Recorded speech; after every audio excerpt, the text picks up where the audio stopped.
Hey guys, my name is Evo and I am so excited to share this video with you guys today. It took a lot of work, a lot of setup, but it is a desk setup and studio tour of what I'm currently using.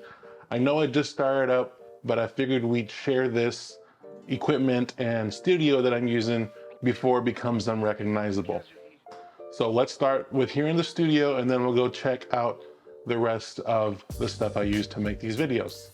I hope you enjoy. Okay, so the first and several videos have been primarily filmed in our living room, but we have since stopped doing that there mainly because I just don't like having to carry everything up and down the stairs all the time. So we moved everything up to our second bedroom and it has already been used in a couple of videos. Fun fact, I never actually called it the studio. That credit goes to my wife. I just called it what it was, but it is now and forever will be called the studio until we need it for something else. The space, while small, being only 10 by 10, gets the job done. We have some shelving in the back with some tech, product boxes, and figures for decoration. And then we have a 48-inch OLED TV from LG that's sitting on a cheap Amazon stand that I just used to store tripods, cables, and whatnot for the channel. And on this wall, we have another potential backdrop. I'm just waiting for another picture to even it out. Then we got a bathroom that I can use in case nature calls while I'm filming, but this isn't MTV Cribs, so let's get back to the tech. Oh, and by the way, everything you see here in the video today, I'll do my best to put in the description below. That way you guys can check them out for yourselves. So now that we've covered where most of the filming is currently taking place, let's move on to what I initially used to film the videos and still do for some of the stuff, and that is my iPhone 14 Pro Max. My iPhone up until the last video has caught the majority of the footage from most of my videos, along with supplemental footage from my iPad Pro and even that GoPro I unboxed a few videos ago. The GoPro has been great for some interesting angles and it caught most of the footage for the vacation video I recently uploaded. So make sure you check that one out if you guys haven't already.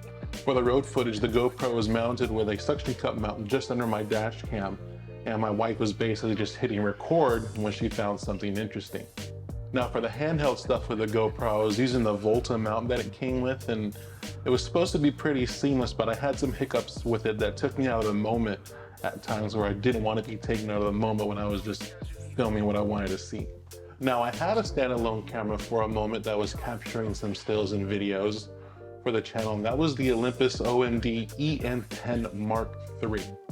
I love that camera mainly for the still and video quality that it took, but it lacked a 3.5mm jack, so I can capture better audio using that as my main camera. So that's why for the most of my videos, I used my iPhone in conjunction with my DJI mic that we'll get to later. Now I have a Sony ZV-E10, and for those of you that know cameras, understand that this guy is a couple years old at this point, but that doesn't matter to me.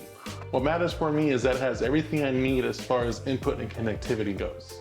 I really love the flip around screen so I can see myself while I'm recording. During my research, I actually saw some crazy setups that made it look like something that belonged on a movie set. So for my purposes, I needed dual functionality. I needed something that was good in the studio, but also worked well if I wanted to take it on a trip or vacation. So, just like my last camera, it has the ability to interchange lenses. While I only have one for it right now, I do intend on getting more in the future. So right now, this camera, as is, retails for about 700 bucks. Or 600 bucks if you just want the body. After I traded my previous camera in, I got this one for a little over 500 bucks after tax. Now, with any good video, should come good audio, hopefully. And for that, I am using the DJI mic. Now this set is great because it comes with so many accessories, but it also comes with 2 transmitters and 1 receiver. That way you can capture 2 streams of audio no matter your filming situation. I've actually been using this set from the get-go because it has an adapter to plug it into an iOS device or an Android device, but iOS devices now take USB-C, so I guess that doesn't really matter. There's been a learning curve with the DJI mic set for me, mainly because on my first video, I didn't have it set up to properly record audio to my iPhone. Instead, it was recording to the receiver, and I didn't know at that point you can actually record and capture to the receiver. On my last video, the PlayStation Portal video, where I used this new camera in conjunction with the DJI mic, I had the audio levels all over the place. I didn't realize there were some adjustments I had to make in both places to make it sound right. So it could have turned out better in my opinion, but you know, I'm still learning, so we'll figure this thing out as we go. What's great about this set is that you can magnetically adhere it to anything metal or behind a shirt discreetly, or you can clip it to a belt and run a lavalier mic like I have going on here. Other than those things, it's been great, and I love how compact and discreet they are. I just haven't used them myself outside to test a little wind muff that they come with on the top. But I hear they're great, so maybe one day we'll try that out. Now, earlier I mentioned that I used my iPad Pro for some supplemental footage. But the other iPad I also use is the 9th generation 10.2-inch iPad that strictly serves as a teleprompter. I don't always read from this teleprompter, but I use it for notes and references to get out my ideas to you guys. The first video was so funny because I didn't even think of using a smaller iPad as a teleprompter. I had seen it in some other people's videos, but it kind of just went over my head. What I did for my script on the first video was literally type it out, print it out, and tape it underneath my iPhone, and it just kept falling off the tripod, and it just made it for a not so fun first shoot. Okay, I think that pretty much covers it for this room. So now let's get on to the good stuff and see what's sitting out on the desk just out in the hall. All right, first things up is this little headphone stand by Kozu. I like it because it brings me 2 grounded power points to the top of the desk, 2 USB-A ports, and a USB-C port for some quick power delivery when I need it. It's pretty sturdy and gets the job done of holding up my Beats Studio Pros, which I basically just use those for when I'm editing. The Beats Studio Pros are one of the latest additions to Apple's ecosystem. But what they chose to do with these Studio Pros is actually give some functionality to Android users as well. So with that being said, they actually had to take away some functionality from iOS users as well. That functionality came in the form of the loss of the W1 chip. Now, what this W1 chip allows for AirPods to do is seamlessly switch between any iOS device that you have them paired to. Even though they lost that ability to seamlessly transition between your iOS devices, you can still manipulate some of the settings from within iOS's menus. Now, what they did for Android users and had for a while is a dedicated Beats app where you can manipulate audio settings and whatnot for the headphones. Like I said, I think the quality is great, but since they are an on-ear headphone instead of over-ear headphone, is that if you don't position them quite right, you can actually have a little bit of a pinch after some time. All right, next up on my desk is this little guy right here. And it is a 3-in-1 MagSafe charging stand by ANKER. I like this little guy because you can put your phone here, watch there, and then you got a space in the back to charge some wireless earbuds, should you choose to do so. Now, this little guy is geared primarily towards Apple users, but that doesn't mean you couldn't put some different earbuds to charge on the back here if you wanted to. What this is actually great for is travel. We used 2 of them on our trip to Southern California, where all we had to take were 2 of these, their cables, and the power brick that came along with. Now, up next, we have the SATECHI Dock 5. I actually really like this guy, and as far as tech goes, I've probably had it for the longest out of everything we have here.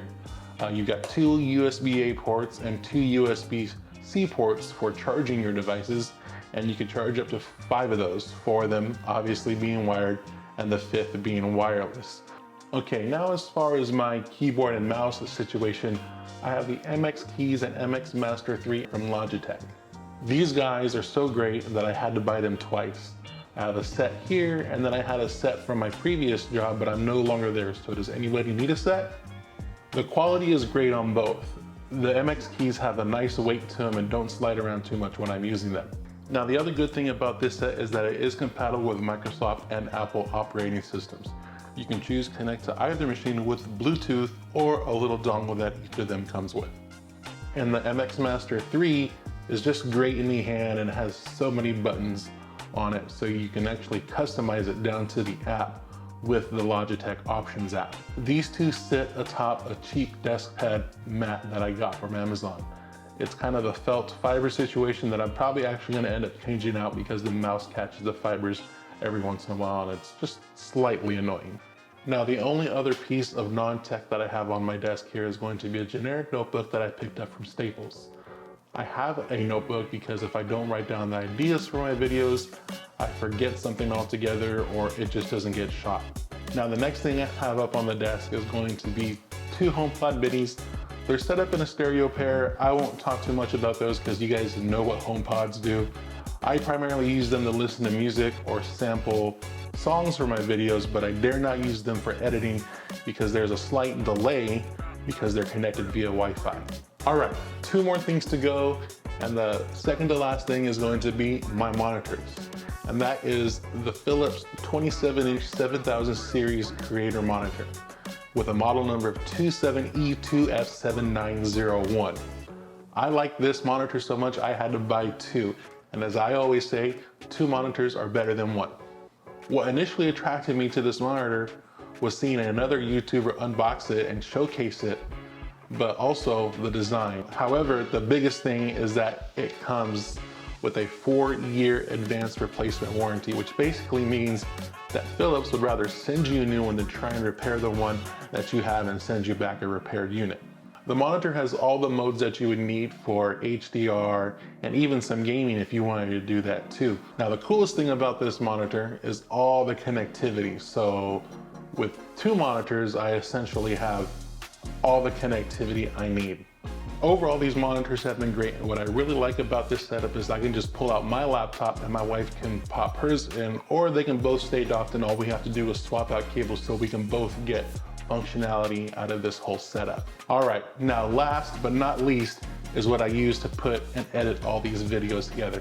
And that is my 2021 16-inch MacBook Pro with the M1 Pro chipset. Now, I bought this guy back in 2021 with the intention of doing some toy photography, but I just never could get the ball rolling on that. Plus the idea of moving my figures from where they were and putting them back and whatnot just seemed a little too tedious for me. But for now, they just stay on the shelves behind me or down in the living room, and I dust them off every once in a while. Now, I keep mine docked in this little stand here by Omaton. What's great about this stand is that it is got some weight to it and you can adjust it based on the thickness of your machine. Now, my MacBook has all the connectivity I need, and I typically don't use the ones behind the monitors, but it has 3 Thunderbolt ports, 1 HDMI, an SD card reader, and a 3.5mm headphone jack. Now, even though the new M3 MacBook Pros are out, I don't intend to upgrade this guy until the M4 chipset becomes a thing. I've only just recently started to tap the potential of this machine, and I think the most strain it's under right now is powering the 2 monitors and the solid state drive that I use to store all of my media. Now I can truly say that I am finally having fun putting this machine to the test, and I can't wait to put out more content for you guys. So on that note, the video has come to an end. Make sure that you guys subscribe if you want to see some more, and comment down below on what was your favorite item that I talked about. And if you want me to do a little deeper dive on one of them, let's talk about that too. I'll see you on the next one.